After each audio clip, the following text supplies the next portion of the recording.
अस्सलामु अलैकुम दोस्तों, पेश खिदमत है आज की कहानी। कहानी में आगे बढ़ने से पहले मेरी नए आने वाले दोस्तों से अपील है कि हमारे चैनल को सब्सक्राइब करें और बेल के आइकॉन को दबाकर ऑल नोटिफिकेशन ऑन कर दें ताकि हर आने वाली नई वीडियो का नोटिफिकेशन आपको बर वक्त मिल सके। अस्सलामु अलैकुम दोस्तों, तिल्स्मे मोहब्बत उस नौजवान का किस्सा अजीब जो एक भटकती हुई आत्मा को पसंद आ गया था। अगर वो नौजवान उसे ना मिलता तो वह राख बनकर बिखर जाती। दुनिया में मोहब्बत से बड़ा जादू कोई नहीं और ना ही उसका कोई तोड़ है। इसरारो तजस्सुस में लिपटी हुई एक दिलगुदाज रूमानी दास्तान। तकसीम हिंद से कबल ब्रिटिश आर्मी में मेरे मामू मुलाजम थे। वो जिस कवर में मुलाजम थे उसे उर्दू ज़बान में रिसाला के नाम से पुकारा जाता था और इस दौर में रिसाला के जवानों के पास घोड़े होते थे, जबकि आजकल के दौर में मोटर व्हीकल इस्तेमाल की जाती है। इस दौर में जब भी रिसाला का जवान अपने घर छुट्टी पर आता तो उसे अपना घोड़ा और हथियार साथ लाने की इजाज़त होती थी। मामू हर साल 2 माह की छुट्टी घर पर गुजारते थे। मामू का घर ज़िला रहतक बहारत के एक गांव काहनूर में था और वहीं पर उनकी ज़र्री ज़मीनें भी थीं जिसे उनके भाई काश्त किया करते थे। रिसाला की नौकरी और ज़राअत का काम बड़ी खुश असलूबी से चल रहा था और घर घर में हर तरह की खुशहाली थी। एक दफ़ा वो सालाना छुट्टियों में अपने घोड़े पर सवार घर आ रहे थे। गर्मियों के दिन थे और गर्मी भी अपनी जवानी पर थी। गर्म हवाओं के थपेड़ों ने हल्क में कांटे चुबो दिए थे। उन्होंने प्यास की शिद्दत से परेशान होकर इधर उधर नजरें दौड़ाईं। नज़दीकों दूर पानी कहीं नजर नहीं आया। घोड़ा भी प्यासा था। वो हाँफता कांपता नढाल सा सुस्त रफ्तारी से आगे बढ़ रहा था। अचानक उनकी नज़र दरख्तों के दरमियान एक कुएं पर पड़ी। उन्होंने घोड़े की लगामें खींच दी। उसका रुख कुएं की जानब करके खरामा खरामा आगे बढ़ने लगे। वो खुश भी थे और हैरान भी। खुश इसलिए थे कि पानी नज़र आ गया था और हैरानी की वजह उस कुएं की मंडेर पर बैठी हुई वो औरत थी। मामू झाड़ियों की ओर से उसे देख रहे थे। वो निहायत ही हसीनो जमील दिखाई दे रही थी। उम्दा लिबास में मलबूस और कीमती जेवरात से आरास्ता अपने घड़े में पानी भर रही थी। उसने बहुत खूबसूरत सा घाघरा पहना हुआ था जिसकी छोटी सी चोली पर बेल बोटे इस खूबसूरत अंदाज में बनाए गए थे वो कि उसके मगरूर सीने के उभार को वाज़े कर रहे थे। चुनरी को सर पर रखकर पिछली कमर में फैलाया हुआ था। वो पानी भरने के साथ साथ ज़ारो कतार रो भी रही थी। मामू हिम्मत करके कुएं के करीब आए। डोल उसके हाथ में था। उन्होंने हचकताते हुए उससे पानी मांगा। उसने अपनी घनेरी और लंबी पलकों का पर्दा उठाकर उनकी तरफ देखा। काजल से भरी हुई चमकती आंखों ने उन्हें सहरज़दा कर दिया। उनमें अजीब सा खुमार था। मामू उन झील जैसी आंखों में कहीं डूब गए। वो मुतरन्नम लहजे में बोले तो उन्होंने चौंक कर उसे देखा। वो पूछ रही थी, तुम कौन हो, हिंदू या मुस्लिम? वो बोले, मैं अल्हम्दुलिल्लाह मुसलमान हूँ। वो उन्हें मीठी नज़रों से देखते हुए बोली, मैं तो हिंदू हूँ, तुम्हें पानी नहीं पिला सकती। अगर तुमने यहाँ पानी पिया तो हमारा ये कुआं नष्ट हो जाएगा। उन्होंने खुशामदाना लहजे में कहा, मुझे और मेरे घोड़े को बहुत प्यास लगी है, तुम हम दोनों को पानी पिला दो, राम भली करेगा। उसने सर उठाकर आसमान की तरफ देखा। सूरज जैसे सवा नेज़े पर था। धूप और लू से बदन जल रहा था। वो समझ सकती थी कि मुसाफिर और घोड़े की शिद्दत से प्यास लगी होगी। वो बोली, पानी तो मैं पिला दूंगी मगर तुम्हें मेरी एक बात मानना होगी। वो प्यास से नडाल हो रहे थे। उन्होंने बेबसी से कहा, मैं तुम्हारी हर बात मानूंगा, तुम खुदा के लिए मुझे पानी पिला दो। वो प्यास और थकन से नढाल होकर घास पर बैठ गए। वो भी उनके बराबर बैठते हुए बोली, तुम्हें खुदा और रसूल सल्लल्लाहु अलैहि वसल्लम की कसम, खाकर मुझे वचन दो, जो मैं कहूँगी वो तुम करोगे। उनकी आंखों में धूप चुभ रही थी, मरता क्या ना करता। मसद्दाक, उन्होंने खुदा और रसूल की कसम खाकर उसे वचन दिया, तुम हमें पानी पिला दो, उसके बाद जो कहोगी मैं करने को तैयार हूँ। उसने ये सुना तो खुशी खुशी मामू को और उनके घोड़े को पानी पिलाने लगी। यही नहीं बल्कि उसने उन्हें मिठाई और उम्दा किस्म के फल भी खिलाए। ना जाने वो मिठाई और फल कहाँ से आए थे। मामू भूखों प्यास से नढाल थे, हैरान तो जरूर हुए मगर चुप रहे। उसने कहा, तुम थके हुए हो, दरख्त की छांव में जरा आराम कर लो जब तक मैं तुम्हारे घोड़े को घास खिलाती हूँ। पेट भर जाने के बाद आंखों में नशा सा छाने लगा था। वो जरा सस्ताने के लिए एक दरख्त के साए में लेट गए और फिर ना जाने कब उनकी आंख लग गई। वो जब सोकर उठे तो दोपहर ढल चुकी थी। वो उनके पहलू में बैठी हुई थी। उसे अपने नहायत करीब देखकर वो बौखलाकर उठ बैठे। उन्होंने इधर उधर देखा। घोड़ा दूसरे दरख्त के साए में खड़ा घास खा रहा था और बहुत चाको चुबंद दिखाई दे रहा था। वो उन्हें बड़े दिलरुबाना अंदाज में देखकर मुस्कुरा रही थी। फिर मटके से पानी निकालते हुए बोली, मुंह हाथ धो लो, ताज़ा दम हो जाओगे। उसने ठंडे पानी से उनका हाथ मुंह धुलाया। वो अपने रुमाल से चेहरे को खुश करने लगी। वो उनके सामने बैठकर बड़ी गहरी नज़रों से उन्हें देखने लगी। मामू इस ज़माने में अपनी भरपूर जवानी में थे, वजी और पुरकशिश थे। फौजी जवान होने के बायस उनका जिस्म कसरती और ठोस था, जिसने मामू की खूबसूरती और जवानी में चार चांद लगा दिए थे। वह उसकी निगाहों की तपश को बर्दाश्त ना करते हुए जरा से झीप गए। मामू फितरतन शर्मीले थे। उसने उन्हें शर्माते हुए देखा तो खिलखिलाकर हंस पड़ी। उसकी हंसी की खनक में भी अजीब तरह की शरीनी घुली हुई थी। वो बोली, तुम तो कमारी लड़कियों की तरह शर्मा रहे हो। मामू शर्मिंदा से होकर बोले, नहीं, ऐसी तो कोई बात नहीं। तुम मेरे लिए गैर और अजनबी हो और मुझे गैर औरतों से शर्म महसूस होती है। उनकी बात सुनकर उसने ललचाई हुई नज़रों से उन्हें देखा और फिर इठला कर बोली, अब तो मैं तुम्हारे लिए अजनबी या गैर नहीं हूँ। तुम मुझसे शर्माना या घबराना नहीं चाहिए। वो अपनी जगह से उठकर बड़ी उदास से चलती हुई उनके पहलू में आकर बैठ गई। फिर अपना सर उनके कुशादा सीने पर रख दिया और बाजुओं को उनके गले का हार बना दिया। उसकी सांसों की गर्मी उनके सीने को चीरती हुई दिल की धड़कनों को बेतरतीब करने लगी। उन्होंने घबराकर खुद को उससे छुड़ाना चाहा, लेकिन जरा सी कोशिश के बाद ही उन्हें महसूस हुआ कि उसकी गिरफ्त काफी मजबूत है। वो ना तो उसकी गिरफ्त से आज़ाद हो सकते थे और ना ही उठकर खड़े हो सकते थे। वो उनकी बेबसी देखकर चैलेंज करने के अंदाज में बोली, अगर ताकत है तो आज़ाद होकर दिखाओ। वो हैरान हो रहे थे कि जवान मर्द सिपाही होकर एक नाजुक अंदाज से खुद को छुड़ा नहीं पा रहे थे। वो दोबारा कसमसाए मगर खुद को आज़ाद ना करा सके। थक हार कर उन्होंने खुद को उसके रहमो करम पर छोड़ दिया। उसने जब देखा कि मामू ने हथियार डाल दिए हैं तो वो उनसे अलग होकर मुस्कुराते हुए बोली, तुम तो ख्वाम-ख्वाह ही घबरा रहे हो। मैं तुम्हें कोई नुकसान नहीं पहुंचाना चाहती, बस तुम्हारी जवानी और खूबसूरती देखकर तुम पर प्यार आ गया था। सूरज काफ़ी ढल चुका था। धूप की तमाज़त में भी कमी आ चुकी थी। मौसम कुछ ठंडा हो चुका, लेकिन वो उन्हें अपनी कुर्बत से गरमा रही थी। वो जहन को झटक कर अपनी जगह से उठते हुए बोली, तुम्हारी खातर मदारत का बहुत बहुत शुक्रिया। अब मुझे जाने की इजाज़त दो ताकि रात होने से कबल किसी गांव में पहुंच सकूं और वहां रात गुजारकर सुबह अपने घर की तरफ सफ़र इख्तियार कर सकूं। वो एक अदा से उठकर खड़ी हो गई। फिर अपनी चोली को दुरुस्त करते हुए उनके करीब होकर बोली, तुमने पानी पीने से पहले अपने खुदा और रसूल की सौगंध खाकर वचन दिया था कि मैं जो कहूँगी तुम वैसा ही करोगे, मगर तुम वचन पूरा करने से पहले ही जाने की बात कर रहे हो। उसकी बात सुनकर उन्हें याद आया कि उन्होंने उसकी बात मानने का वादा किया था। वो बोले, अच्छा तुम जल्दी से बताओ तुम्हारे लिए क्या करूं। उसने गर्दन में बाहें डाल दी।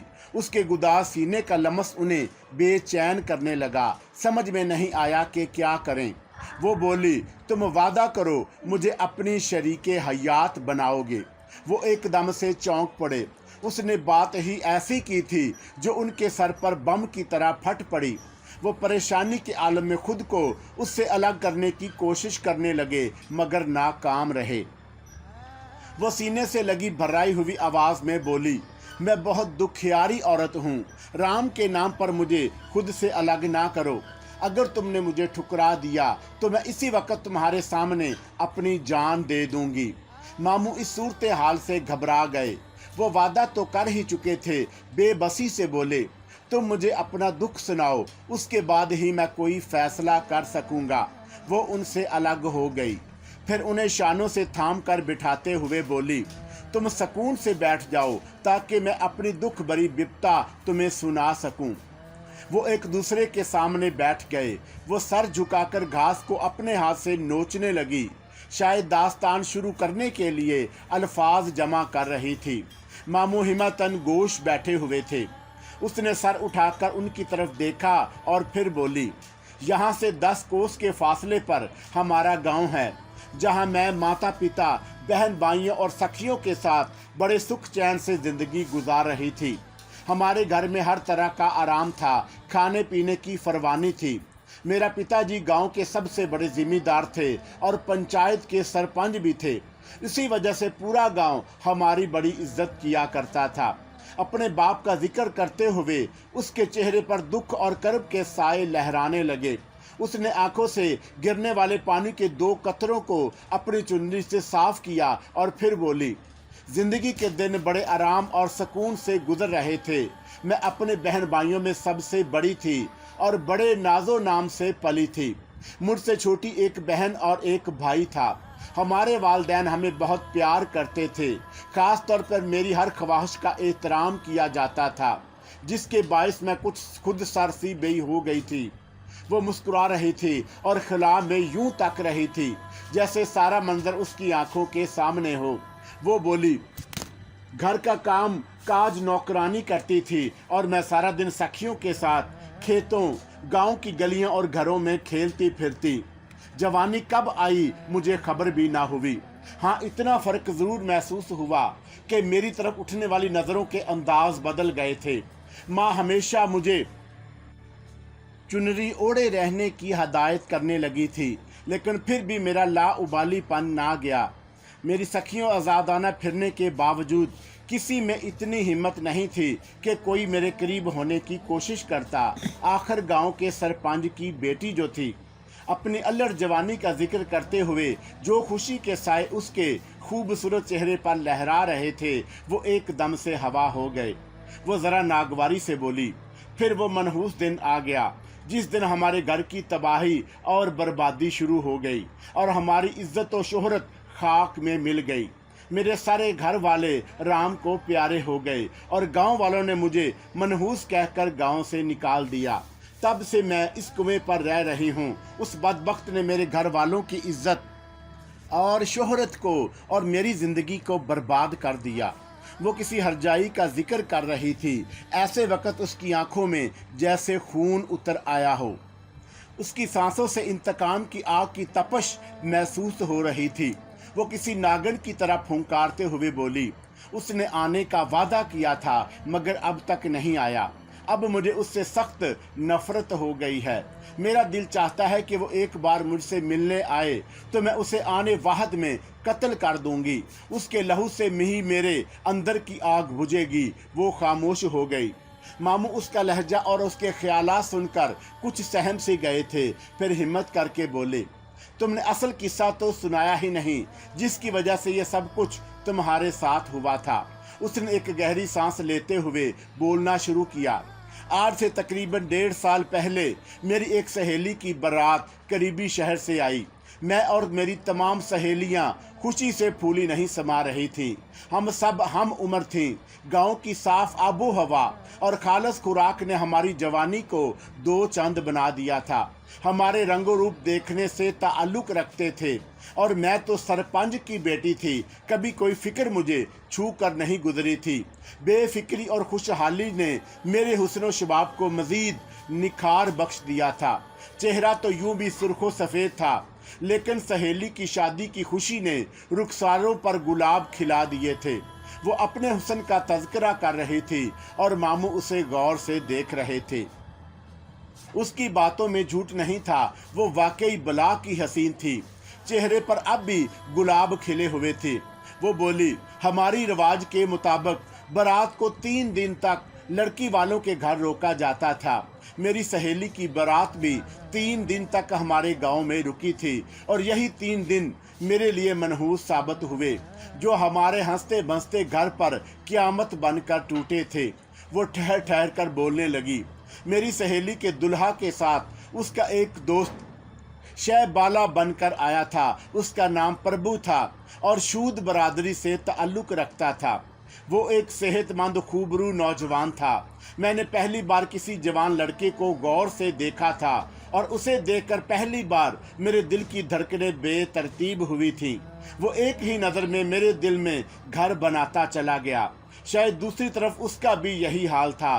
वो भी मेरे क़यामत खेज हुस्न शबाब को देखकर दिलो जवान से मुझ पर फरिश्ता हो गया था। जब भी हमारी नज़रें मिलती तो एक दिल फरेब मुस्कुराहट उसके लबों पर खेलने लगती। उसकी निगाहों से मोहब्बत का अजहार होने लगा था। बस ये महसूस करते ही मैं तो हवाओं में उड़ने लगी थी, तन्हाई में गुनगुनाने लगी थी। उसके चेहरे पर गुलाब से खिल रहे थे।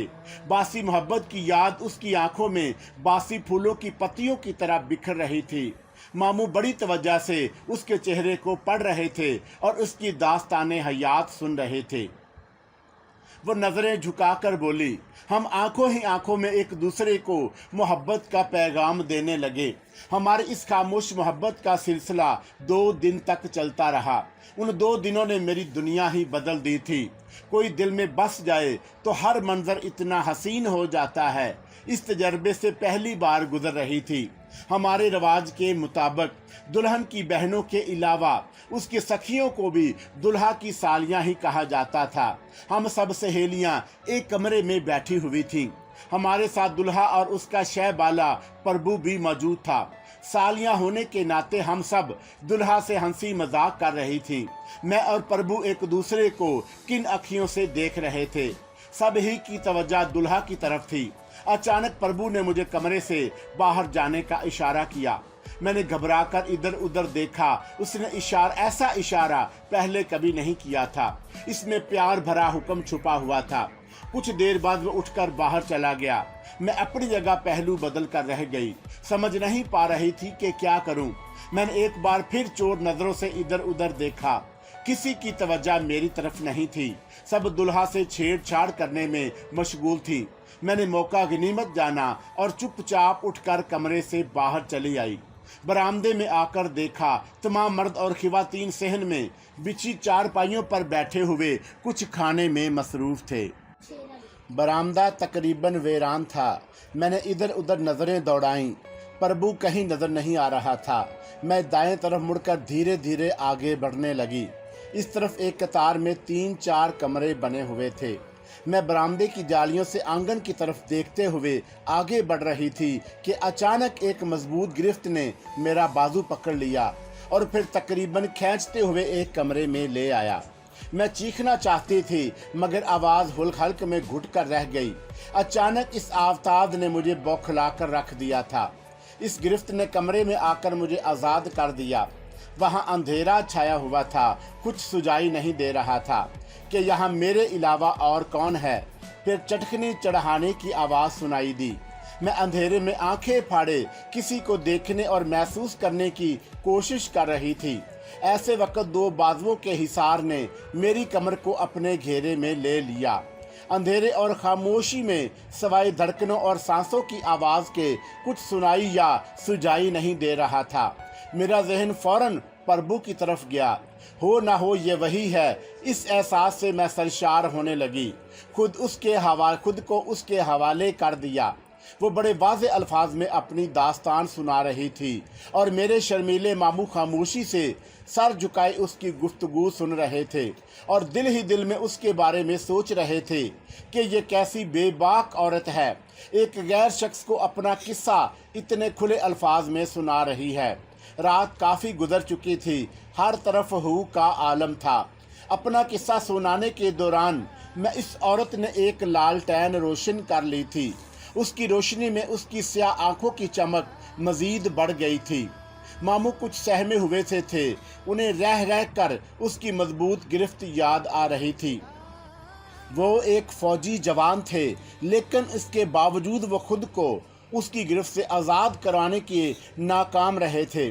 फिर उन्हें ये बातें भी उलझा रही थी कि वो इस वीराने में ताज़ा फल और मिठाई कहाँ से लाई थी, और अब जब कि रात का अंधेरा फैलने लगा था तो उसने ना जाने कहाँ से लालटेन रोशन कर ली थी। मामू कुछ समझ नहीं पा रहे थे, उलझ रहे थे मगर खामोश थे। वो अपनी गुफ्तगू जारी रखते हुए बोली, हम दोनों बहुत आगे निकल चुके थे। जब तूफान थम गया तो मैं हाथों में मुंह छुपाकर रोने लगी। वो बड़े प्यार से बोला, तो मुझ पर विश्वास करो, मैं तुम्हें धोखा नहीं दूंगा। तुम्हारे घर वालों से तुम्हारा हाथ मांगूंगा, तुम्हें अपनी दुल्हन बनाकर ले जाऊंगा। मैं उसके सीने में मुंह छुपाकर सिसक रही थी और वो शादी के वादे कर रहा था, मुझे तसल्लियां दे रहा था। अचानक दरवाजे को बाहर से बुरी तरह पीटा जाने लगा। उस आवाज़ ने हमारे होश उड़ा दिए। मैंने घबराकर प्रभु की तरफ देखा। अब तक उन्हें आंखें अंधेरे से मायूस हो चुकी थीं। उसकी भी हालत मेरी तरह थी, वो भी घबराया हुआ था और आंखें फाड़े दरवाजे की तरफ देख रहा था। मैंने सरगोशी में पूछा, प्रभु अब क्या होगा? उसके जवाब देने से पहले मेरे पिताजी की आवाज़ सुनाई दी। वो मुझे पुकार रहे थे। उनकी आवाज़ सुनकर तो मेरी हालत मुर्दे जैसी हो गई। दिल चाह रहा था कि ज़मीन फट जाए और उसमें मैं समा जाऊं। हमने दरवाज़ा नहीं खोला। आखिरकार गांव वालों ने उसको पीट कर तोड़ डाला। दरवाज़ा खुलते ही बहुत से अफराद कमरे में घुसते चले आए। हम दोनों एक दूसरे का हाथ थामे खड़े थे। गांव वालों ने हमें अलहदा किया और कमरे से बाहर ले आए। बारातियों के साथ आने वाले एक मुअम्मर शख्स ने कहा, इस सारे मामले में कसूर लड़की का है। इसकी मर्जी के बगैर लड़का कुछ नहीं कर सकता था, इसलिए आप लोग प्रभु को छोड़ दें। गांव वालों ने इनकी बात पर गौर किया और आपस में मशवरा करने के बाद प्रभु को बारातियों के हवाले कर दिया। तमाम मर्द और औरतों की नज़रें मुझ पर थीं। सब दबी दबी ज़ुबान में कुछ ना कुछ कह रहे थे। मैं जिसके साथ बदनाम हुई थी वो मुझसे नज़रें बगलाए बगैर चुपचाप अपने बारातियों के साथ वहाँ से चला गया था। उसने तो साथ जीने मरने की कस्में खाई थी, लेकिन अब मुझे तन्हा इस बदनामी की आग में जलने के लिए छोड़कर चला गया था। मैं हैरत से आंखें फाड़े उसे जाते हुए देख रही थी। मेरे घर वालों की इज्जत खाक में मिल चुकी थी। लोगों की चुभती हुई बातें मेरे कानों तक पहुंच रही थी। मैं बुत बनी खड़ी थी। अचानक होने वाले शोर ने मुझे चौंका दिया। मेरे पिताजी ज़मीन पर गिरे हुए थे। बहुत से अफराद उन पर झुके हुए थे। मैं उन्हें पुकारती हुई उनकी तरफ बढ़ी, लेकिन वो मेरी बदनामी का सदमा बर्दाश्त ना करते हुए जल्द ही राम को प्यारे हो गए। उन्हें दिल का शदीद दौरा पड़ा था। वो कहते कहते रोने लगी। वो बड़े दुख से उसे देख रहे थे और सोच रहे थे कि अंधी मोहब्बतें कैसे हंसते बसते घर उजाड़ देती हैं। पल भर के जज्बाती लम्हे उम्र भर का रोग बन जाते हैं। वो चुनरी से आंसू खुश करते हुए बोली, बस उस क़यामत खेज रात ने मेरी दुनिया अंधेर कर दी। एक सदमा महबूब के बेवफा होने पर दिल को लगा था, मगर दूसरा सदमा तो मुझे जीते जी मार गया। मैं खुद को अपने पिताजी और उसकी इज्जत और शोहरत का कातिल समझने लगी। ये सोच सोच कर जान निकले जा रही थी कि अब पिताजी की चिता के साथ मेरी माँ को भी जलना होगा। सब अजीज़ो अकारब धाड़े मार मार कर रो रहे थे। पूरा गांव मातब कदा बन गया था। सबके बाहमी मशवरे के मुताबिक मुझे मेरे घर के एक कमरे में बंद कर दिया गया। मैं रोती रही, चीखती रही, मगर किसी ने मेरी आहो बका ना सुनी। मैं अपने माँ बाप का आखिरी दीदार भी ना कर सकी। अगले रोज मेरे पिताजी का क्रियाक्रम कर दिया गया और हमारे राजपूत बरादरी की रस्म के मुताबिक माँ को भी उस आग में जला दिया गया। इस तरह वो भी मेरी छोटी सी भूल के बाहिस जलकर राख हो गई। वो सिसकियां भरकर रोने लगी। मामू ने हिम्मत करके आगे बढ़कर उसके शाने को थपथपाया। वाकई उसकी विपता बड़ी दुख भरी थी। उसने उनसे पूछा, तुम्हें भूख लगी होगी, मैं अभी तुम्हारे लिए फल और मिठाई लाती हूँ। वो उठकर जाने लगी। मामू ने उसका बाजू पकड़कर उसे बिठाते हुए कहा, मुझे भूख नहीं है, तुम अपनी दास्तान सुनाओ। वो उनके सामने दो जानू होकर बैठ गई और फिर बोली, मेरे माँ बाप का क्रियाक्रम करने के बाद मुझे आज़ाद कर दिया गया। तब तक मेरी सहेली की बारात भी वापस जा चुकी थी। मेरा कोई बड़ा भाई नहीं था, लिहाजा मेरी सरपरस्ती मेरे चचा और ताया ने संभाल ली। उन्होंने मेरा घर से निकलना, लोगों से मिलना जुलना बंद कर दिया था। वैसे भी इतनी बदनामी के बाद मेरा दिल भी घर से बाहर जाने को नहीं चाहता था। मेरा सारा दिन खुद को घर के कामों में मसरूफ रखती। मेरी चची और ताई बात बात पर मुझे ताने देती रहती। मैं इस तानाजनी को बड़े सब्र से बर्दाश्त करती थी। इसके सिवा और कोई चारा भी नहीं था, क्योंकि गलती मेरी ही थी। मैंने ही जवानी में दीवानी होकर इज्जत व आबरू को एक गैर के हवाले कर दिया था और बेगैरती की आखिरी हद को भी पार कर गई थी। मेरे चचा और ताया ने हमारे घर और ज़मीनों जायदाद पर कब्जा कर लिया था। उन्होंने घर में काम करने वाली नौकरानी की भी छुट्टी कर दी थी। मैं तो वैसे ही खुद को काम वगैरह में मसरूफ़ रखने की कोशिश करती थी। नौकरानी के चले जाने के बाद चची और ताई का हर हुक्म मेरे लिए होता था और मैं उनके हर हुक्म की तामील करने पर मजबूर थी। पे दर पे सदमात मेरी ज़िंदगी को बोझ बनाते जा रहे थे। एक बार फिर मुझ पर गम के पहाड़ टूट पड़े। उन दिनों हमारे गांव में ताउन का मर्ज बड़ी तेज़ी से फैल रहा था। हर रोज़ 2-4 अफराद इस बीमारी के बायस लुकमा अजल बन जाते थे। मैंने सोचा था कि शायद ये बीमारी ही मुझे इस बदनामी की ज़िंदगी से निजात दिला देगी, मगर भगवान के भेद वही बेहतर जानता है। अभी मुझ गुनहगार की सज़ा ख़त्म नहीं हुई थी कि माँ बाप के मरने के बाद मेरे जीने का सहारा मेरे छोटे बहन भाई थे। मेरी सारी मोहब्बतें और तवज्जो उन दोनों के लिए थी, लेकिन भगवान ने उन्हें भी मुझसे छीन लिया। इस बीमारी ने मेरी जान लेने की बजाय मेरे प्यारों की जान ले ली। मेरा पूरा घराना उजड़ गया। मेरे ताया और चचा को पिताजी की जायदाद हड़प करने का खुला रास्ता मिल गया। उन्होंने पूरे गांव में यह मशहूर कर दिया कि मैं मनहूस हूँ। मैंने अपने पूरे घराने को तबाह कर दिया है, सबकी जानें ले ली हैं। पूरा गांव मुझे अछूत समझने लगा। सब मेरे करीब आने से कतराने लगे। कोई मुझसे बात भी नहीं करता था। मोहल्ले की औरतें हमारे घर आती तो मेरी चची और ताई से कहती, जब हम तुम्हारे घर आया करें तो इससे कह दिया करो कि ये अपने कमरे से ना निकला करे। यूं मैं घर में कैदी बनकर रह गई। सारी रात भगवान की पूजा करती रहती और अपने गुनाहों की मुआफ़ी मांगती रहती। कुछ अरसे बाद मेरी सहेली शहर से गांव अपने मेके मिल वालों से मिलने के लिए आई। उसे भी मेरी बर्बादी का इल्म हो चुका था और मुझ पर लगी हुई पाबंदियों से भी आशना थी। मैंने जब ये सुना कि वो शहर से गांव आई है तो मेरा दिल उससे मिलने के लिए तड़पने लगा। दिल में कहीं ये आस छुपी हुई थी कि उसके जरिए प्रभु की कोई इत्तला जरूर मिलेगी। उसकी बेवफाई के बावजूद दिल में उसकी मोहब्बत अब तक जिंदा थी। शायद पहली मोहब्बत इसी को कहते हैं, जिसकी वजह से मैं बदनाम हुई, मेरी दुनिया उजड़ गई। फिर भी उसके लिए मेरा दिल मचल रहा था। मैं किसी भी तरह अपनी सहेली से मिलना चाहती थी, लेकिन मजबूर थी। एक रात मोहल्ले की औरतें और मेरी ताई चची रामलीला देखने गईं। वो जानती थी कि मेरे घर से बाहर नहीं निकलूंगी, मगर मैं तो मौका की ताक में थी। चुपचाप पिछले दरवाजे से निकलकर सहेली के घर की तरफ जाने लगी। गांव के कच्चे मकानात दूर दूर बने हुए थे। गलियों में सन्नाटा छाया हुआ था। शायद तमाम गांव वाले रामलीला देखने गए थे। किसी किसी घर से रोशनी की झलक दिखाई दे रही थी।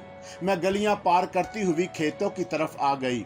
खेतों के उस पार भी मकान बने हुए थे। उनमें से एक मेरी सहेली का घर था। मैं ज़रा सहमी हुई गेडिर की आवाज़ माहौल को मज़ीद पुरअसरार बना रही थी। मैं इधर उधर देखती हुई पगडंडी पर चल रही थी और कोशिश कर रही थी कि जल्द अज जल्द अपनी मंजिल पर पहुंच जाऊं। चांदनी रात अपने जोबन पर थी, सारा मंजर वाज़े तौर पर दिखाई दे रहा था, इसलिए मैं तेज तेज कदम उठाती हुई चलती जा रही थी। अचानक मेरी नज़र सामने से आते हुए एक शख्स पर पड़ी। मैं ठटक गई, दिल की धड़कनें तेज हो गईं। शायद उसने भी मुझे देख लिया था, वो भी अपनी जगह रुक गया। मैं एक टिक उसे देख रही थी। आंखों को यकीन नहीं आया कि जिससे मिलने और जिसका जिक्र सुनने के लिए मैं तड़प रही हूँ और जिसकी तरफ ने मुझे यूं तन्हा वीरान रात में घर से निकलने पर मजबूर कर दिया है, वो ऐसे अचानक निगाहों के सामने आ जाएगा। अंधेरा ना होने के बायस मैंने फौरन ही उसे पहचान लिया। वो और कोई नहीं था, मेरा प्रभु था। मेरी आंखों में खुशी के आंसू तैरने लगे। मैं तकरीबन दौड़ती हुई आगे बढ़ी, लेकिन वो मुझे बढ़ता देखकर पलट कर जाने लगा। उसका ये अंदाज मेरी समझ में नहीं आया। चांदनी अच्छी खासी थी, ऐसे में ये बात नामुमकिन थी कि उसने मुझे पहचाना ना हो। मैं उसे पुकारती हुई तेजी से दौड़ने लगी। प्रभु, प्रभु रुक जाओ, मैं तुम्हारी पद्मनी हूँ, प्रभु। मैं उसे पुकारती हुई दौड़ती रही, मगर वो नहीं रुका, बल्कि लंबे लंबे डाग भरता हुआ आगे बढ़ता रहा। मैंने उसे आवाज़ देकर कहा, रुक जाओ प्रभु, अपनी पद्मनी को तन्हा छोड़कर मत जाओ। मैं इस धरती पर अकेली रह जाऊंगी, कोई भी मेरा अपना नहीं रहा सवाए तुम्हारे। तुम भी मुझे छोड़कर चले जाओगे तो मैं जीते जी मर जाऊंगी। तुम्हारे साथ बदनाम हुई हूँ, तुम्हारे संग ही अपना जीवन बताना चाहती हूँ प्रभु। वो मेरी बात सुनकर रुक गया। दिल को कुछ आस बंधी। उसने पलटकर मेरी तरफ देखा, फिर घूर कर गुस्से से गुर्राते हुए बोला, मेरे पीछे मत आओ, वापस चली जाओ वरना पछताएगी। इतना कहकर वो तेजी से आगे बढ़ गया। मेरी सहेली का घर आ चुका था। वो एक गली के अंदर जाता हुआ दिखाई दिया। मैं भी उसके पीछे पीछे वहां तक आई, मगर वो कहीं नजर नहीं आया। ना जाने कहां गुम हो गया था। मैं दीवानों की तरह एक गली से दूसरी गली में दौड़ रही थी, उसे पुकार नहीं सकती थी। मेरी आवाज़ सुनकर कोई भी बाहर आ सकता था, मुझे देख सकता था। इन मकानात के दूसरी तरफ भी खेत फैले हुए थे और दाएं तरफ कुछ फासले पर मरण घाट था। मैं इधर उधर देख रही थी, दूर दूर तक वीरानी छाई हुई थी। मैंने मरण घाट की तरफ देखा। उसका बोसीदा सा दरवाज़ा धीरे धीरे हिल रहा था, हवा ना होने की बराबर थी। मुझे शक हुआ कि शायद प्रभु अंदर गया है। मैं तेजी से चलती हुई मरण घाट के दरवाजे के पास आई। छोटी सी चार दीवारी से अंदर का मंजर साफ नजर आ रहा था। पिंडत जी की कुटिया में अंधेरा छाया हुआ था। मैंने चारों तरफ नजरें दौड़ाई। एक झाड़ी की ओर से प्रभु की झलक नजर आई। वो मुझे देखकर छुप रहा था। मैं दौड़ती हुई मरण घाट के अंदर आई और उसे आवाज़ें देती हुई उस झाड़ी की तरफ बढ़ने लगी। मेरा वहां पहुंचते ही अचानक ना जाने वो कहां गायब हो गया। मैंने उसे पुकारते हुए झाड़ी के चारों तरफ घूम कर देखा, वो कहीं नजर नहीं आ रहा था। अचानक किसी ने मेरे कांधे पर हाथ रखा। मैं चौंक गई। फिर पलट कर देखा तो आखिरी क्रियाक्रम वाले पिंडत जी दिखाई दिए। वो शायद मेरी आवाज़ें सुनकर जाग गए थे और अपनी कुटिया से बाहर आ गए थे। उन्होंने बड़े प्यार से मेरे सर पर हाथ फेरते हुए पूछा, क्या बात है बेटा, किसे पुकार रही हो? मैंने झाड़ी की तरफ इशारा करते हुए कहा, पिंडत जी यहाँ भी मेरा प्रभु छुपा हुआ था। मैंने उसे अपनी आंखों से देखा है, लेकिन पता नहीं अचानक वो कहाँ चला गया। बेटा, इस मन घाट के वीराने में सवाए मेरी इतनी रात गए कोई नहीं हो सकता। लोग तो दिन के वक्त भी यहाँ आने से डरते हैं, सिर्फ ज़रूरत के वक्त ही इधर का रुख करते हैं। नहीं, वो यहाँ था, इसी झाड़ी के पीछे छुपा हुआ था। उन्होंने पूछा, तुम्हारा इससे क्या रिश्ता है? उनका सवाल सुनकर मैं चौंक पड़ी। सोचने लगी कि उन्हें क्या जवाब दूं। क्या ये बता दूं कि उसकी वजह से मैं पूरे गांव में बदनाम हो चुकी हूं? क्या ये बता दूं कि उसी की वजह से मेरे माता पिता बेमौत मारे गए हैं और ये सब कुछ सहने के बाद भी उसे दीवानों की तरह ढूंढ रही हूं? मुझे ये भी शुबा था कि शायद पिंडत जी भी मेरे बारे में जानते होंगे। आखिर मैं बदनाम तो इसी इलाके में हुई थी और मेरे पिताजी और माताजी का क्रियाक्रम भी उसी मरण घाट में हुआ था। मैंने सर झुकाकर पूछा, आपको इस वाक़े का इल्म तो होगा जब यहाँ के एक घर की शादी में गांव के सरपंच राम को प्यारे हो गए थे। वो ताईद में सर हिलाकर एक ठंडी आंख कर बोले, हाँ वो बेचारे बड़े गैरतमंद थे। बेटी ने मुंह पर कालक मली तो दुनिया से ही मुंह मोड़कर चले गए। उनका क्रियाकर्म मैंने ही किया था। मैंने हचकचाते हुए कहा, मैं वही कर्म जली हूँ जिसने उनकी जान ले ली थी। उन्होंने चौंक कर मेरी तरफ देखा। मैंने कहा, और ये वही प्रभु है जिसने मुझे बदनाम किया था, जो अभी यहाँ छुपा हुआ था, मुझे रुसवा करके अब मुझसे मुंह छुपा रहा है। मैं रोने लगी। उन्होंने मेरे सर पर हाथ रखते हुए कहा, तुम फिक्र ना करो, अगर वो यहाँ आया है तो ज़रूर कहीं छुपा होगा, हम उसे ढूंढेंगे। और फिर मैंने और पिंडत जी ने पूरे मरण घाट को अच्छी तरह छान डाला। हम दोनों लालटेन की रोशनी में एक एक झाड़ी और दरख्त के आगे पीछे देख रहे थे, मगर ना उसे मिलना था और ना वो मिला। थक हार कर पिंडत जी ने कहा, बेटा मुझे लगता है तुम्हारी नज़रों को धोखा हुआ है, अगर वो यहाँ होता तो ज़रूर नज़र आ जाता। मेरे दिल की किसी तरह नहीं मान रहा था। मैं वहाँ से बाहर आकर दूर दूर तक फैले हुए खेतों पर नज़रें दौड़ाने लगी, लेकिन कोई नहीं था। बला का सन्नाटा छाया हुआ था, सवाए गिडरों की भूंडी आवाज़ों के और कुछ सुनाई नहीं दे रहा था। मैं वापस आकर मायूसी से बोली, अब तो रात भी काफ़ी गुजर चुकी। मेरे घर वाले रामलीला देखने गए थे, वो वापस आ चुके होंगे। मुझे घर में ना पाकर शदीद गुस्से में होंगे। ऐसे वक्त में वापस जाऊंगी तो वो मुझे जान से मार डालेंगे। वैसे भी वो हमारी जायदाद हड़प करने के चक्कर में हैं। मुझे तो वापस जाते हुए डर लग रहा है। उन्होंने मेरे सर पर हाथ फेर कर बड़े प्यार से कहा, तुम मेरे साथ मेरी कुटिया में रह सकती हो। सुबह होते ही मैं तुम्हारे घर जाकर उन लोगों को समझाऊंगा क्योंकि तुम गलती से भटकती हुई यहाँ तक पहुँच गई थी और तुम्हें मैंने पनाह दी थी। वो मेरी बहुत इज्जत करते थे, मेरी वजह से तुम्हें कोई नुकसान नहीं पहुँचाएंगे। हम कुटिया में आ गए। वहाँ ज़मीन पर एक चटाई बिछी हुई थी। उन्होंने दूसरी चटाई बिछाते हुए कहा, जहाँ आराम से लेट कर सो जाओ। हम लेट गए। मेरी आंखों में नींद नहीं थी, जहन में आंधियां चल रही थी। प्रभु के हरजाई बन पर दिल खून के आंसू रो रहा था और साथ ही साथ गुस्सा भी आ रहा था। वो ऐसा क्यों कर रहा है? एक बार मुझसे मिल ले, बात कर ले, मेरा कसूर तो मुझे बता दे। लेकिन वो तो छिल रहा था, झलक दिखाकर ना जाने कहाँ गुम हो जाता था।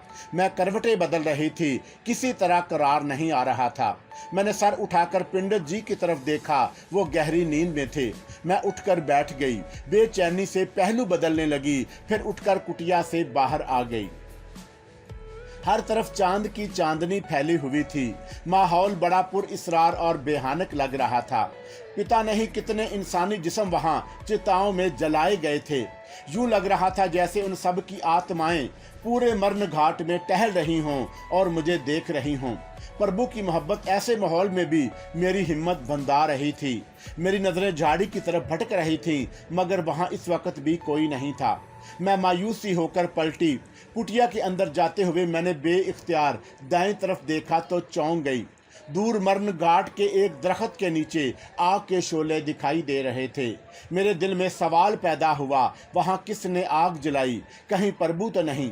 ये ख्याल आते ही मैं झाड़ियों की आड़ में दबे कदमों आगे बढ़ने लगी। मेरा अंदाज़ा ठीक था, वहाँ प्रभु ही आग जलाए पालती मारे बैठा हुआ था। मैं एक झाड़ी के पीछे दुबक कर बैठ गई।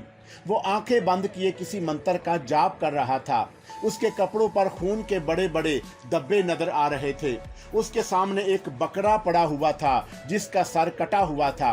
एक बर्तन में माश की दाल का आटा गूंदा हुआ रखा था। उसके घुटने के पास एक बड़ा सा खंजर पड़ा हुआ था। शायद इस खंजर से उसने बकरे की बलि दी थी।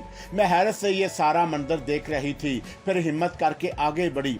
आग की रोशनी उसके चेहरे को नकूश को उभार रही थी। मैंने धीरे से पुकारा, प्रभु प्रभु। वो मंत्र की जाप में मगन था। मैंने जरा तेज आवाज में पुकारा, प्रभु। उसने एकदम से आंखें खोली, फिर मेरी तरफ घूर कर देखा। मैं सहम गई। उसकी आंखों में ना जाने क्या खास बात थी कि नजरें नहीं मिलाई जा रही थीं। फिर भी मैं आगे बढ़ते हुए बोली, प्रभु तुम मुझे रुसवा करके तन्हा छोड़कर क्यों चले गए? अगर उस वक़्त तुम मजबूर थे तो बाद में किसी तरह मुझसे राब्ता कर सकते थे। वो खामोशी से मुझे घूर रहा था। मैं एक एक कदम उठाते हुए उसके नज़दीक होती जा रही थी। उसने हाथ के इशारे से मुझे रोकते हुए गर्जदार आवाज़ में कहा, वहीं ठहर जा, मैं अब तुझसे कोई रिश्ता नहीं रख सकता। मैं उसकी बात सुनकर बड़े दुख से बोली, अगर तुमने कोई रिश्ता नहीं रखना था तो मुझसे मोहब्बत के दावे क्यों किए थे, शादी का वादा क्यों किया था? तुम्हारी वजह से मेरा जीवन बर्बाद हो गया। आखिर तुमने मुझे किस जुर्म की सज़ा दी है? मैं सरापा सवाल बनी उसके सामने घुटने टेक कर बैठ गई। वो मुझे पीछे धकेलते हुए तेज़ आवाज़ में बोला, चली जा यहाँ से, तेरी ज़ात से जो चाहिए था वो मैं ले चुका, अब मुझे तेरी ज़रूरत नहीं, मेरा वक्त बर्बाद ना कर, जा यहाँ से। मैं गमो गुस्से से उसे गिरेबान से पकड़कर झंझोड़ते हुए बोली, तुम मेरी इज्जत के कातिल हो, मैं तुम्हें कभी माफ़ नहीं करूँगी। तुमने मुझसे झूठ बोलकर मेरे साथ खिलवाड़ किया है। उसने एक झटके से अपना गिरेबान छुड़ाया, फिर मेरी बालों को अपनी मुट्ठी में जकड़कर झटका देते हुए बोला, तू मेरा वक्त ज़ाया कर रही है, मेरे चिल्ले में मदाखलत ना कर, चली जा यहाँ से, वरना बहुत पछताएगी। तकलीफ से मेरी जान निकली जा रही थी, फिर भी मैं बोल रही थी, नहीं जाऊंगी, तुम्हें मेरी मांग में संदूर भरना होगा, मुझे अपनी पत्नी बनाना होगा। उसने एक झटके से धक्का देते हुए मुझे ज़मीन पर गिरा दिया और ख़ुद मेरे ऊपर चढ़कर बैठ गया। उसकी आंखों में खून उतरा हुआ था। मैं खौफ से आंखें फाड़े उसे देख रही थी। उसने दोनों हाथों से मेरा गला दबाना शुरू कर दिया। मेरे हलक से अजीबोगरीब आवाज़ें निकलने लगीं। मैं खुद को आज़ाद करने के लिए हाथ पांव चलाने लगी। कुछ समझ में नहीं आ रहा था। मेरे दीदे फैलने लगे। मैं चीख कर पंडित जी को बुलाना चाहती थी। हाथों और पैरों से जैसे जान निकल रही थी। वो मुसलसल मेरे ऊपर बैठा गला दबा रहा था। उसके हाथों की गिरफ्त बड़ी मजबूत थी। लाख कोशिश के बावजूद मैं खुद को आज़ाद नहीं कर पा रही थी। मेरे नाखून उसके चेहरे पर खराशे डाल रहे थे, जिससे उसका चेहरा पहले से ज़्यादा खतरनाक लग रहा था। मेरे सर से मोहब्बत का भूत उतर चुका था। अब किसी भी तरह उस जालिम से खुद को आज़ाद कराना था। कुछ देर बाद उसके हाथों की गिरफ्त ढीली पड़ गई। उसने एक हाथ मेरे मुंह पर रख दिया और दूसरे हाथ से कुछ तलाश कर रहा था। मैं आंखें फाड़े उसे देख रही थी और सोच रही थी कि ना जाने अब वो क्या करने वाला है। मैं खुद को उससे छुड़ाने के लिए एक बार फिर कसमसाई, मगर नाकाम रही। तकलीफ की शिद्दत से मैं नढाल होने लगी थी। फिर हैरत और खौफ के मारे मेरी जान निकल गई। उसके हाथों में वही बड़ा सा खंजर था जिससे उसने बकरे की बलि दी थी। उसकी तेज धार आग की रोशनी में चमक रही थी। मैं दहशत के मारे उसके चेहरे और जिस्म को बुरी तरह नोचने लगी, मगर उस पर कुछ असर नहीं हो रहा था। उसने खंजर को अपने सर से ऊंचा किया, फिर तेजी से उसे नीचे लाकर मेरे सीने में घोंप दिया। मुझे ऐसे लगा जैसे आग की एक लकीर मेरे सीने में उतरती चली गई। उसने एक झटके से खंजर को खींचकर मेरे सीने से निकाला। तब तक उसका हाथ मेरे मुंह पर से हट चुका था। मेरे हल्की दिलदोज़ चीख ने मरण घाट के सन्नाटे को चीर डाला। मेरे सीने से निकलने वाले लहू के फवारे ने प्रभु का चेहरा सुर्ख कर दिया था। वो अपने चेहरे को साफ करता हुआ उठकर खड़ा हो गया। मैं तकलीफ की शिद्दत से तड़प रही थी। मेरी ऊपर की सांस ऊपर ही रह गई। आंखों के सामने अंधेरा छाने लगा। फिर उसके बाद मुझे कुछ होश नहीं कि क्या हुआ। बस ऐसा लगा जैसे हाथ पैरों से जान खींचकर निकाली जा रही हो। उन लम्हात में पता चला कि शरीर से आत्मा कैसे निकलती है। वो अपने रूदाद सुनाते हुए चुप हो गई। मामू उसका मुंह तक रहे थे। उसके मुंह से आगे बहुत कुछ सुनना चाहते थे, लेकिन मुंह बंद था, जुबान चुप थी। वो बड़े प्यार और लगाव से उन्हें देख रही थी। उन्होंने पूछा, फिर क्या हुआ? वो बोली, क्या बताऊं कि फिर क्या हुआ। सब कुछ जैसे एक भयानक ख्वाब लगा। मैंने अपनी आंखों से अपनी लाश देखी। मैंने अपने चचा चची, ताया और ताई वगैरह को मगरमच्छ के आंसू बहाते देखा। वो सब मेरे शरीर को चिता में जला रहे थे। दिल ही दिल में खुश थे कि मेरी तमाम ज़मीन और जायदाद उनकी होने वाली थी। मामू ने कहा, उससे तो तुम एक भयानक ख्वाब कह रही हो, मैं हकीकत सुनना चाहता हूँ। उसने तुम्हारे सीने में खंजर घोंप दिया था, उसके बाद क्या हुआ? उसके बाद क्या होता है? खंजर घोंप देने से मौत हो जाती है। मुकद्दर में जीवित रहना लिखा हो तो मौत नहीं आती। मेरी समझ में नहीं आता, मैं धरती पर हूँ या परलोक में हूँ या दोनों के बीच में हूँ, ना इधर की हूँ ना उधर की हूँ। मेरी बला से कुछ समझ में ना आए, मेरे मन की शांति के लिए इतना ही बहुत है कि मैं तुम्हारे पहली में हूँ। मामू उलझ गए थे, उन्हें अपने सवालों के सही जवाब नहीं मिल रहे थे। ऐसी गोल मोल बातों से यही समझ में आता था कि खंजर से हमला करने के बावजूद वो जिंदा रह गई थी। उन्होंने पूछा, प्रभु कहाँ गया? वो कहाँ जा सकता था? उसके बाद तो मैंने दुश्मनों से गिन गिन कर बदले लिए। उस रात तो वहाँ से भाग गया था, लेकिन वो जहाँ भी जा रहा था मुझे दिखाई दे रहा था। उसने दूसरी रात मरण घाट में शैतानी पूजा शुरू की, फिर एक बकरे की बलि दी, उसके लहू में भीग कर मंत्रों का जाप करने लगा। ये बात मैं जानती हूँ कि चिल्ला काटने और मंत्रों का जाप करने के बीच में कोई गलती हो जाए तो चिल्ला काटने वाले का दिमाग उलट जाता है। मैंने ऐसे ही वक्त उसके मुंह पर एक थप्पड़ मारा। उसने बौखलाकर आंखें खोल दी, इधर उधर देखने लगा। मैं उसे नजर नहीं आ रही थी। मामू ने हैरानी से पूछा, तुम नजर क्यों नहीं आ रही थी? मुझे क्या पता, उसका दिमाग उलट गया था। उसने फिर से मंत्र पढ़ना चाहा, मैंने उसके मुंह पर थूक दिया। उसकी आंखें फटी की फटी रह गई। यूं आंखें फाड़ने के बावजूद मैं नजर नहीं आ रही थी। वो चकरा कर चारों शाने चित्त हो गया। जब उसकी आंख खुली तो वो अपने होशो हवास खो चुका था। वो जिंदा है, चलता फिरता है, शहर शहर गांव गांव जाता है, लेकिन अपने आप को नहीं पहचानता। कभी हंसता है, कभी कपड़े फाड़ता है, कभी जुनून की हालत में अपने बदन को नोचने लगता है। मैंने उसका जीवन मौत से बदतर बना दिया है।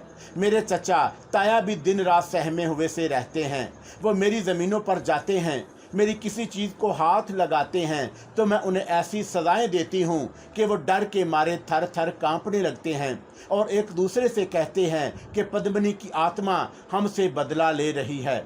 मामू ने उसे बेयकीनी से कहा, देखा, तुम आत्मा तो नहीं हो, मेरी तरह जिंदा हस्ती हो। वो मुझे आत्मा ही कहते हैं, कहने दो, मैं तो अपने सुंदर शरीर के साथ जिंदा हूँ। तुम अपनी ज़मीन और जायदाद उनसे वापस क्यों नहीं ले लेती? वो मुस्कुराते हुए बोली, मुझे अब इन चीज़ों की ज़रूरत नहीं रही। मैं आज़ादी से घूमती फिरती हूँ, मुझे कोई रोकने टोकने वाला नहीं। मैं जहाँ चाहती हूँ वहाँ चली जाती हूँ। प्रभु कहाँ है? मैंने उसे मार डाला।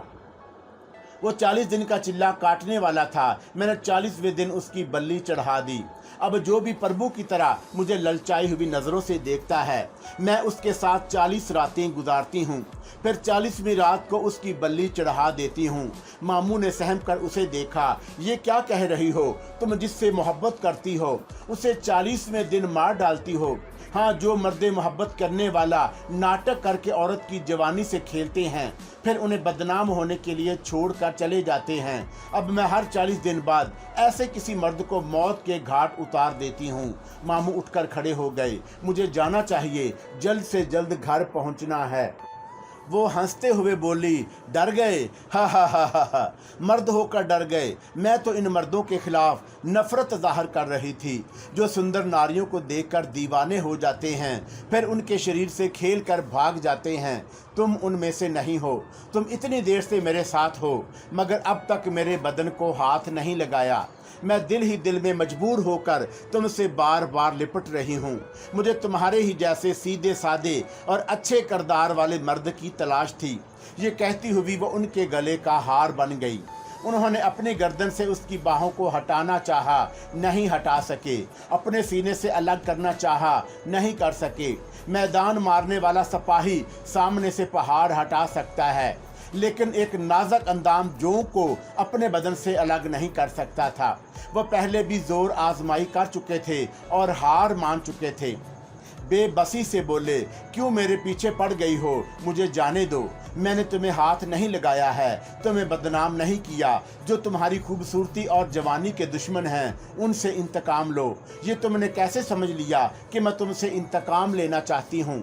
मैं तो तुम्हें देखते ही तुम्हारी दीवानी हो गई हूँ। मैं 40 दिनों के बाद क्या 40 जन्मों के बाद भी तुम्हें हलाक नहीं करूँगी। मैं हमेशा तुम्हारी दासी बनकर रहूँगी। वो उनके सीने से लगी हुई अल्तजा कर रही थी। उसकी कुर्बत उन्हें मदहोश बना रही थी। उसके प्यार भरी बातें उनके दिल को सरशार कर रही थीं। जिंदगी में पहली बार वो ऐसे जज्बात से रोशनास हो रहे थे।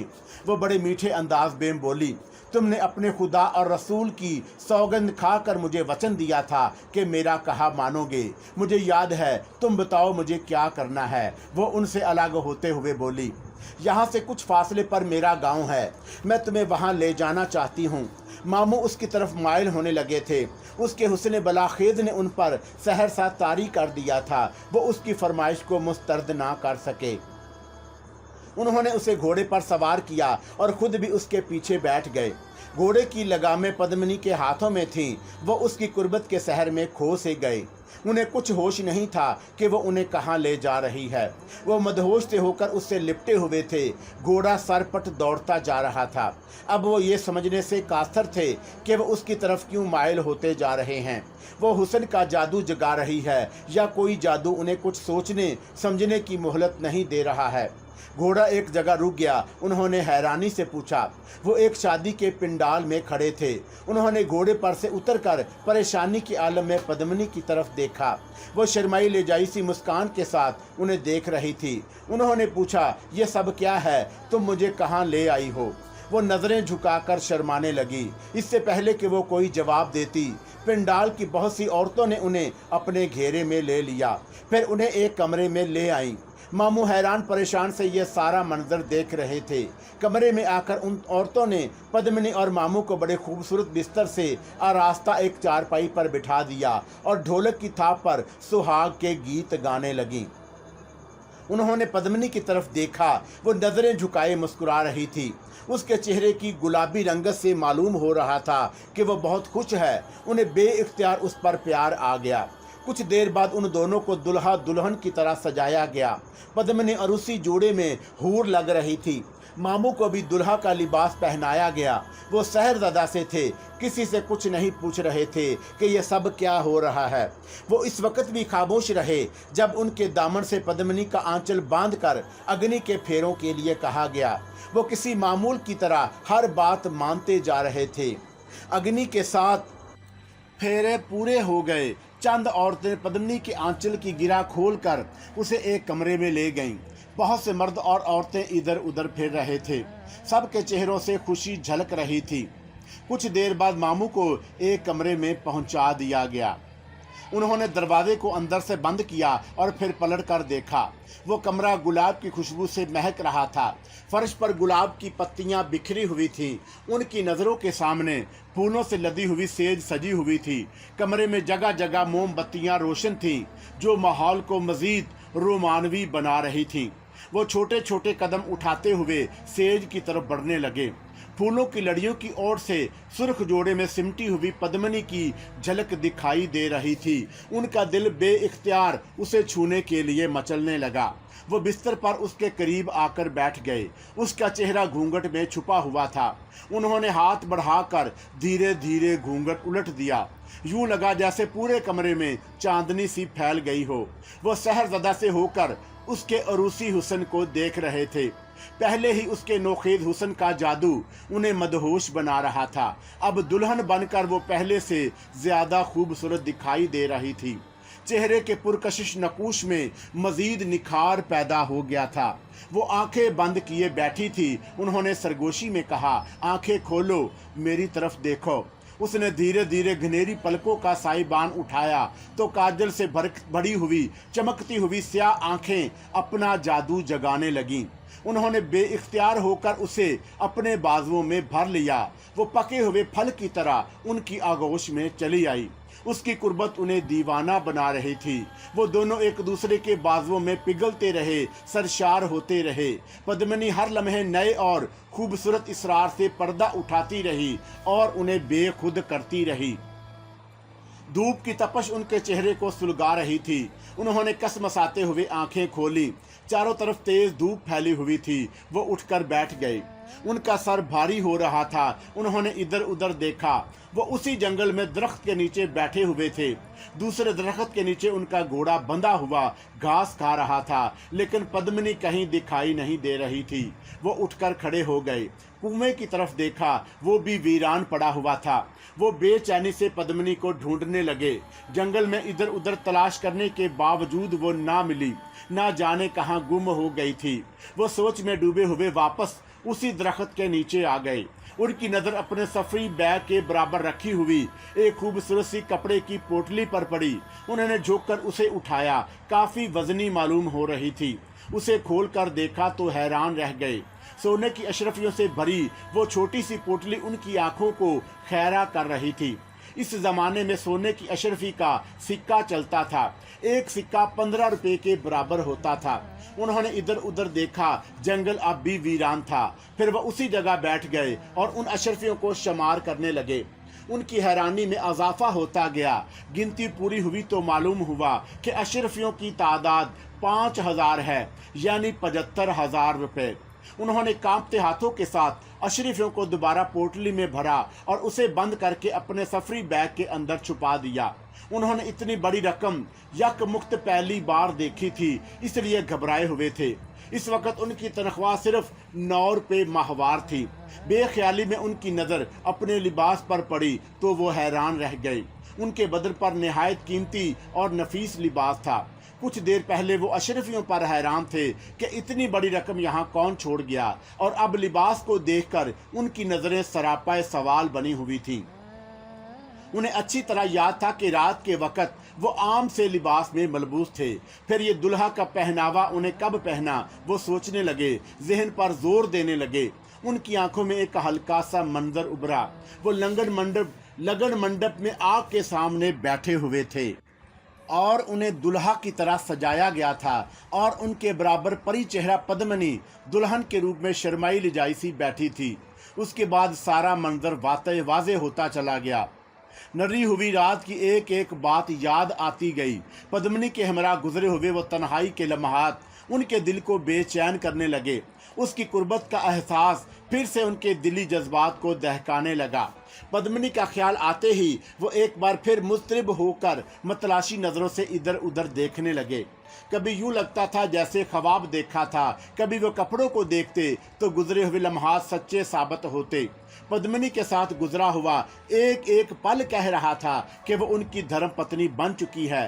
वो उस धर्म पत्नी के साथ सुहाग रात गुजार कर मजाजी खुदा बन चुके हैं। उन्होंने घोड़े पर अपना सफरी बैग रखा। वहां से जाना चाहते थे, लेकिन दिल एक रात की दुल्हन के लिए मचल रहा था। उन्होंने ये सोचना और समझना चाहिए था कि वो दुल्हन और बाराती सच होने के बावजूद छलावा थे, और जब इस तरह का छल फरेब हो तो वो सच होने के बावजूद सच नहीं होता। उनके जहन पर पर्दा पड़ गया था।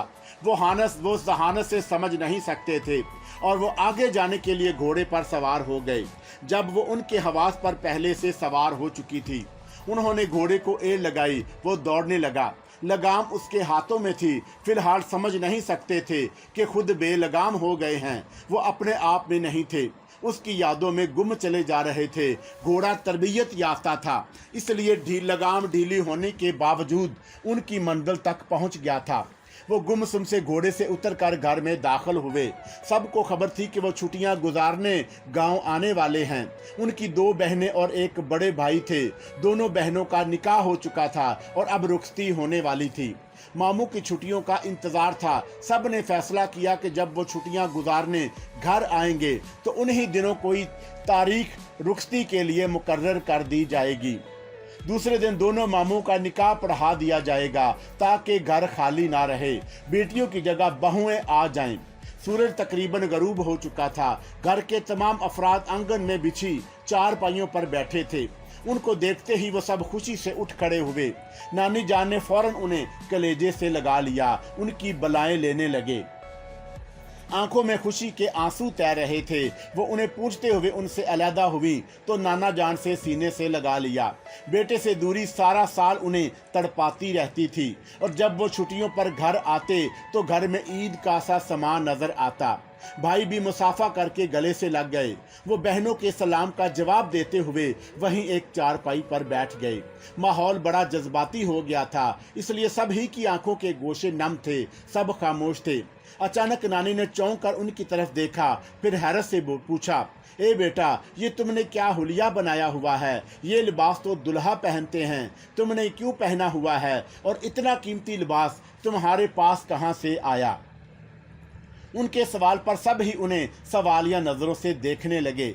मिलने मिलाने में किसी का ध्यान इस तरफ नहीं गया था। मामू एकदम से गड़बड़ा गए।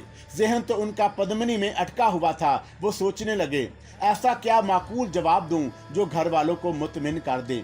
फिर अचानक ही एक ख्याल उनके दिमाग में आया। वो बोले, दरअसल हम सब दोस्तों ने छुट्टियों पर आने से पहले अलविदाई दावत का प्रोग्राम बनाया था। इसी दावत में मेरे दोस्तों ने जबरन ये भड़कीला लिबास पहना दिया था। मैं यही पहनकर चला आया। नानी ने कहा, मैं तुम्हारे सर पर सेहरा सजाने की तैयारी कर रही हूँ और तुम पहले से ही दुल्हा बनकर आ गए। उनकी एक बहन उनके पास आकर बैठते हुए बोली, वैसे हमारे भाईजान इस लिबास में शहजादे लग रहे हैं। नाना जान बोले, अगर शहजादा तो ये सर पर सेहरा सजाने के बाद ही लगेगा। सब खुश हो रहे थे, बातें कर रहे थे, मगर वो खामोशी से सर झुकाए गहरी सोच में डूबे हुए थे। शादी का जिक्र सुनते ही पद्मिनी के साथ गुजारे हुए लम्हात याद आने लगे। वो अभी तक इस सवाल में उलझे हुए थे, क्या पद्मिनी से उनकी शादी हो चुकी है? जहन के किसी गोशे में ये बात भी वाज़ेह हो रही थी कि जो कुछ हुआ वो सब एक फरेब था, धोखा था। दीन इस्लाम में निकाह के बगैर शादी नहीं होती। आग के गिर्द 7 फेरे लगाने से भला शादी कैसे हो सकती है? लेकिन इस हकीकत को वो तस्लीम नहीं कर रहे थे, या तस्लीम करने के बावजूद झुटला रहे थे। दिल का झुकाव पद्मिनी की तरफ था। ये सोचकर वो खुद को मुतमिन कर रहे थे कि उन्होंने खुदा और रसूल की कसम खाकर उससे वादा किया था और उससे शादी करके उन्होंने इस वादे को पूरा किया है। लिहाजा इस बार से जो किया वो दुरुस्त है। उन्होंने खुद को किसी हद तक मुतमिन कर लिया था, लेकिन घर में उनकी शादी की तैयारियां हो रही थी। अब उलझन सिर्फ ये रह गई कि इस शादी से इनकार कैसे किया जाए। घरेलू माहौल और बचपन की तरबियत का नतीजा था कि वह बुजुर्गों के सामने लबे कुशाई की जुर्रात नहीं कर सकते थे, बेधड़क शादी से इनकार नहीं कर सकते थे। इसी कश्मकश में मुब्तला वो खामोशी से उठ खड़े हो गए। सफरी बैग को हाथ में थाम कर अपने कमरे की तरफ बढ़े। बहन ने कहा, भाईजान, मुंह हाथ धोकर ताज़ा दम हो जाएं, खाने का वक्त हो रहा है, मैं खाना लगाती हूँ। उन्होंने पलट कर कहा, मुझे अभी भूख नहीं है, मैं कुछ देर आराम करना चाहता हूँ। ये कहकर वो अपने कमरे में चले गए। नानी जान ने तशवीश भरे लहजे में कहा, जब से आया है गुमसुम सा है, ना जाने क्या बात है, थका थका सा लग रहा है, मुझे इसकी तबीयत ठीक नहीं लग रही। बड़े मामू ने कहा, माँ जी, आपको वहम हो गया है, इतना लंबा सफ़र तय करके आया है, थकन तो लाजमी होगी, कुछ देर आराम करेगा तो ठीक हो जाएगा। वो बिस्तर पर लेटा तो सर भारी हो रहा था, कुछ सोचने की समझने की सकत नहीं थी। उन्हें जल्द ही नींद ने आ लिया। Come and fly away with me. Come and fly away with me. Come and fly away with me. Come and fly away with me.